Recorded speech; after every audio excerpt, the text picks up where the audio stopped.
With the Indian Association ground here in Singapore, and I've managed to catch up with the Nepal captain, Paras. Paras, first of all, thanks for your time. Thank you. Born on the 24th of October, 1987. Yep. Tell us where this cricket dream started. I think I actually didn't want to become a cricketer, honestly, when I was young. Although I loved playing the game and watched cricket like since I was very young. Started from school. We used to have this inter-school cricket tournaments, but never had this dream of playing for the country. It was just pure passion for sports.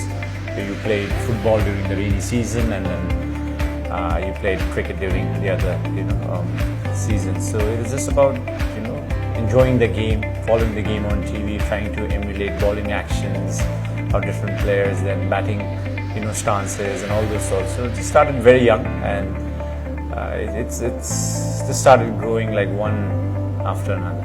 You talk about emulating different players. Anybody you looked up to in particular at the time? I personally haven't had any idols as such, but I followed the Australian cricket team. Like the way they've been very competitive with how they play them. Watched players like Sachin Tendulkar, Brian Lara growing up, McGrath, Shane Warne. You had Alan Donald, like running up with his white, mark on his nose and all those sorts. So just all these were cricketing, I wouldn't call them idols, but somebody you looked up to. And how difficult has it been for you coming from an up-and-coming country like Nepal to make an international career out of the game and make a name for yourself internationally? I never thought we'd come this far, honestly speaking, because we had this whole dream and we had this passion that we want to, reach at the highest level. And last year when we got ODI status, that was when that would be one of the penultimate goals that personally as well as a collective team we had in our mind. And even before that, we had this dream of playing the World Cup when we made the 2014 World Cup 2020 in Bangladesh. That was a major factor, growing up. But it wasn't such that we take this up as profession and we will be professional cricketers. But we've come a far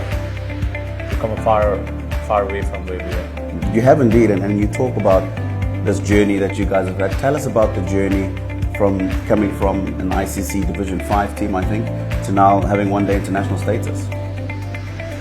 Obviously, a lot of ups and downs through the various divisions. There were times when we played the World Cricket League Division 5, 4, 3, 2. It's a matter of one bad day, and it could mean end of careers, end of dreams, end of everything. And we had that up and down cycle where we're like, if we lose, there are times when I thought like, if we lose this division, we'd probably end up stop playing. And there are times when if you win this, what's going to happen? And so that's how the whole journey's been. And it was just a matter of grinding it out, pushing yourself. Associate cricket is not easy because there isn't much except for the love for the game. Only a few countries are doing well in terms of how they have professionalized the sport. So for us, from Division 5 to ODI country, the only positive, I'll probably say our biggest positive would probably be the kind of support that we get off the field. There's massive fan following, and since the 2014 T20 World Cup, a lot of people have started to invest into our cricket structures as such. So it's been amazing. I mean, to come to where we are today from that kind of a cricketing background, most people and most teams and most people, it's not the best of environment for you to excel, but as cricketers, I think we have managed to exceed expectations. Positive news to hear, especially about investing in the game, because as an up-and-coming country, that's obviously something that you need. But just this period that you've talked about, going through the ICC cricket leagues, etc., you've been the longest-serving captain for Nepal cricket. How do you deal with the pressures of captaining a cricket-crazy nation? Just going out there and performing. I think before you're a captain, you've been chosen as a player first, who's representing your country, and your first and foremost priorities would be to go out there and win matches. So that has always been my first and foremost, goal as a player. And then as a captain, of course, it's added responsibility. Expectations have grown tenfolds. People expect us to, play like any other cricketer in the world.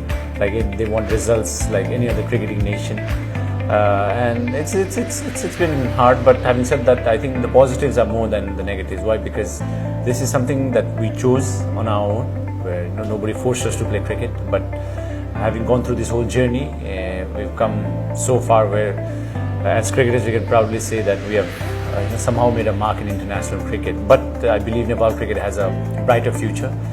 I think there are things slowly happening where there are people who are ready to support, and there are keen investors out there who want to help and sustain this game. The government is very, very supportive now.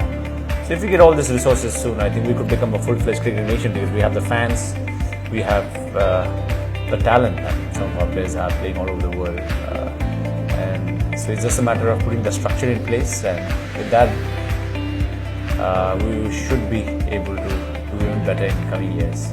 Let's talk about more recent times. Earlier in the year, you were the first Nepal batsman to get a one-day international 100. A couple of evenings ago, wonderful innings that I witnessed, the first to get a T20 international 100. How important were those achievements for you in your development as a captain and as a leader? And if you could just talk to us a little bit about those innings. I think the most important thing was those runs had to be converted into the team's victory, which eventually happened. I think even if you score runs and the team doesn't, it really doesn't matter. So for me, both the cases, I think these are records where I didn't have in my mind that I'd go out there to break a certain kind of a record as such. As a cricketer, I think most cricketers are going out there just trying to do the best on that particular day to help your team win. And there are days when things come off well for you, and it was just one of those days a couple of days ago when everything seemed to hit the middle of the bat, and I just backed myself, followed my instincts. And it's also to do with how you train, how you prepare yourself. So far so good, but like I said, this is just the beginning of the journey for Nepal cricket. I think we're a young, fresh ODI nation, so hopefully we can maintain this status for a while and keep pushing ourselves. There will be a lot of records that will be broken in future. Let's talk about the current tri-series and just moving forward from here. You go to Oman, where you play against a couple of other senior teams, Ireland being one of them. How important are these kind of series for teams like yourselves in Singapore to be brushing shoulders with the elite of world cricket and some of the more experienced sides? That's how you learn. As a cricketer, you only become better when you play against better opponents, better cricketers, and it's about adapting to different situations. And for us, it's an opportunity to make a mark as well. So if we want to, rub shoulders with the so-called big boys of cricket, we'll have to start doing well at your level and start beating teams, that are slightly above you. So we're in this stage where, as an ODI country, we need to, become the best at where we are today for us to challenge the bigger test-playing countries. And Ireland and Afghanistan have been one of those prime examples where they have done well in ICC events where they managed to beat, like big teams, and that way, at their level, they managed to become the best in associate cricket. So that's how the transformation began. For us, we would like to take up the same challenge where we become the best at this level, and then take things forward. So opportunities like this will definitely help us prepare. If the results come in our favor, send a message across as well that we are slowly but steadily coming up the ranks. Well, you certainly are doing that. You've been part of the Nepal cricket team and set up for a long time. What do you think, in your opinion, Nepal cricket needs to do to continue with their ascendancy in international cricket and be a household name? Cricket's a household name back home already in terms of viewership. There are a lot of people who follow the game, but for the game to sustain and players to keep performing at this level, we need to first prioritize what's important. I've always felt, and I think there's no hiding, that your players, your current group of players, should be a center of the universe where you revolve around everything that you need to help the team perform. So probably now we have recently had elections as well. So with that, cricket management should look forward to setting up contracts for our players, getting that exposure where players go out there and play regular cricket, set our domestic cricket up where there's regular cricket being played at under 15s, under 16s, with our women's cricket team as well. We've been doing well with limited sources. So all of these things, if you can put that into place, there's enough talent to sustain itself. But talent alone won't help, because we're at this level where there could be 3, 4 very good talented players performing, but if you don't perform as a team, the end results will not be in your favor. It has to be such that the whole system has an amazing talent pool of cricketers who are ready to shine at the international level, and for that you need to back these players up. And if we can have that structure in place, Nepal cricket will be heard and seen over for a very long time. You talked about the beginning of your career, what's happening now in international cricket for Nepal. Not saying that you're old, but have you thought about life after cricket? Obviously, I mean, cricket's been the most integral part of my life, where it's given almost everything that I would have ever dreamed of. I've never thought that I'd be playing for my country, but having got this opportunity, I've tried to be as honest as possible and as determined as possible to help my country, prosper. So yeah, I'll definitely be in the cricket system one way or the other. As a cricketer right now, you're trying to prove yourself that you're good enough to go out there and perform and win matches for your country. That's all you can do for as long as you play.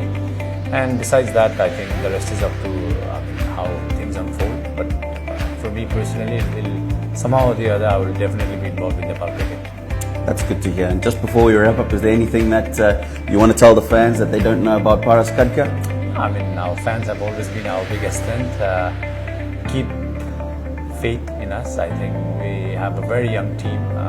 Sometimes with young teams, you need to be patient. The results always don't underline what and how the team can function and how the team is. So if we can keep pushing ourselves, I believe this team is really going to do well in the coming years. But it's about getting the support from everybody, and our fans have always been very loyal and very supportive. Just make sure that we keep this thing going where we support our cricketers, and as cricketers, I'm sure every cricketer that has represented our country who are playing right now have given their best and will give whatever they have to help their country with. All right, Paras, thank you very much for your time. I know you've got a training practice to get to. All the best for the rest of the tournament. Thank you. And we'll see you in a couple of days. Cheers. Right, ladies and gentlemen, that was Paras Khadka, the captain of Nepal cricket.